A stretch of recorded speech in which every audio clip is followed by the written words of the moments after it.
Kitab Ulangan, suatu kesimpulan yang luar biasa dari hukum Taurat dan sebuah peringatan bahwa Musa akan mati. Israel telah dibebaskan dari perbudakan di Mesir. Lalu mereka menghabiskan 1 tahun di Gunung Sinai. Disinilah mereka membuat perjanjian dengan Allah untuk menaati hukum Taurat.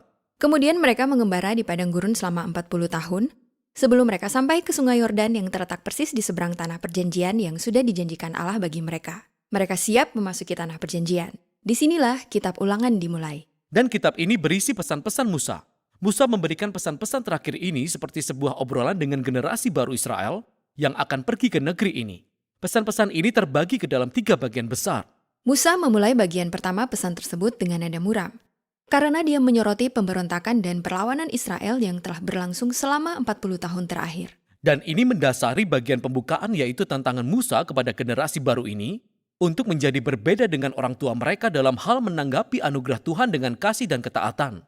Musa mengingatkan mereka tentang 10 perintah Allah yang merupakan dasar dari perjanjian dengan Allah. Lalu Musa menyampaikan bagian yang sangat terkenal ini. Dengarlah hai orang Israel, Tuhan itu Allah kita, Tuhan itu esa.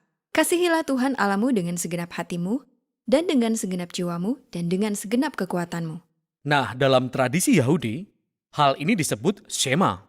Karena kata Ibrani pertama dalam kalimat ini adalah Shema Israel. Ini menjadi doa yang sangat penting bagi orang Yahudi. Doa ini diucapkan 2 kali sehari. Doa ini menekankan kepada komitmen khusus umat Israel kepada Allah.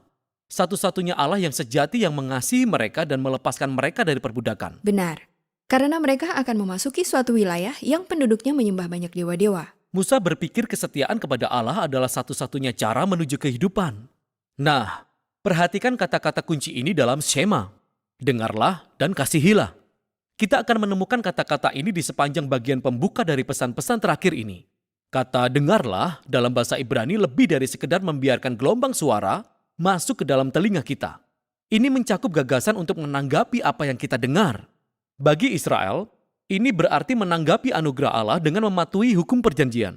Dan kemudian kata dengarlah selalu diikuti oleh kata kasihilah. Ya, jadi kasih adalah motivasi yang benar dalam menaati hukum Taurat. Israel tidak mungkin bisa taat tanpa mengasihi. Dan mereka tidak benar-benar mengasihi jika mereka tidak taat.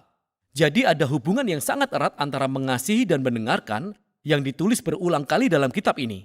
Musa berkata jika mereka mendengarkan dan mengasihi, mereka akan menggenapi panggilan mula-mula mereka sebagai keturunan Abraham untuk menunjukkan kepada bangsa-bangsa hikmat dan keadilan Allah serta menjadi saluran berkat bagi mereka.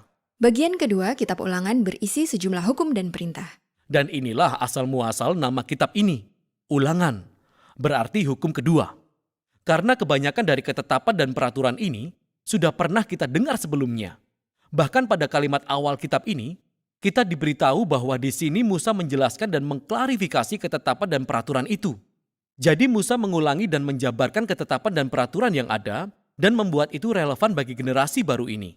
Ada peraturan tentang bagaimana mereka harus menyembah Tuhan, peraturan tentang struktur kepemimpinan, peraturan tentang keadilan sosial, dan beberapa peraturan lainnya tentang ibadah.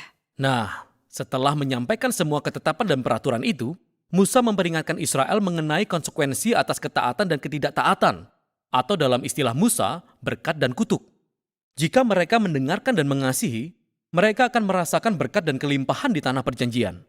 Jika mereka tidak taat, mereka akan ditimpa kelaparan dan kutuk.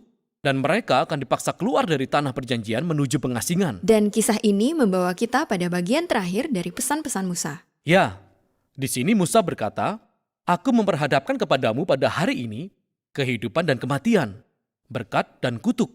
Jadi pilihlah kehidupan." Tetapi kemudian kisahnya menjadi sangat menarik. Karena setelah 40 tahun bersama dengan umat Israel, Musa tahu bahwa mereka tidak akan taat. Sehingga dia memprediksi kegagalan bangsa Israel dan bahkan pembuangan mereka dari tanah perjanjian. Musa fokus kepada apa yang menurutnya merupakan sumber permasalahan, yaitu bahwa mereka tegar tengkuk. Seolah-olah bangsa Israel tidak mampu untuk mengasihi Allah dengan cara yang membawa kepada ketaatan. Tetapi sebenarnya ini bukan hal baru bagi Israel. Ya, bahkan Musa ketika mengucapkan kata berkat dan kutuk, dia mengaitkan kisah Israel dengan kisah manusia di masa lalu dari Kejadian pasal 1-3. Jadi Adam dan Hawa, mereka diberkati oleh Allah sama seperti bangsa Israel. Dan diberi pilihan untuk percaya dan taat kepada Allah sama seperti bangsa Israel. Namun mereka memberontak dan mendatangkan kutukan. Dan Musa tahu bahwa bangsa Israel akan melakukan hal yang serupa. Kisah-kisah ini adalah tentang bangsa Israel yang tegar tengkuk. Tetapi sebenarnya, semua kisah itu adalah jendela ke dalam kondisi universal manusia. Tetapi Musa tidak kehilangan harapan sepenuhnya. Itu benar. Musa berkata bahwa di balik pengasingan bangsa Israel, Allah berjanji untuk mengubah hati mereka. Sehingga suatu saat nanti, mereka sungguh-sungguh bisa mendengarkan dan mengasihi. Di bagian terakhir, Yosua ditetapkan sebagai pemimpin baru bangsa Israel, Lalu Musa menuliskan hukum Taurat. yang dia tahu akan dilanggar oleh bangsa Israel. Benar sekali. Lalu Musa memasukkannya ke dalam tabut perjanjian. Lalu Musa naik ke atas gunung sehingga dia bisa melihat tanah perjanjian dari kejauhan. Lalu dia mati, dan begitulah akhir kitab Taurat. Yang bisa dikatakan aneh untuk mengakhiri sebuah cerita. Maksud saya, itulah klimaksnya. Akankah bangsa Israel menaati semua ketetapan dan peraturan dan hidup setia di tanah perjanjian, atau tidak? Ya, kisahnya berlanjut kepada Yosua, kitab selanjutnya dalam Alkitab. Tetapi inilah akhir kitab Taurat, kisahnya berakhir di sini untuk sebuah alasan. Kitab Taurat ditulis bagi orang-orang yang hidup di luar tanah perjanjian atau yang masih menantikan penggenapan janji Allah untuk memberkati seluruh dunia. Nah, ketika setiap generasi membaca kitab Taurat, mereka terpanggil untuk memiliki harapan yang sama seperti Musa, yaitu hati baru yang sudah diubahkan, yang suatu saat bisa benar-benar mendengar dan mengasihi.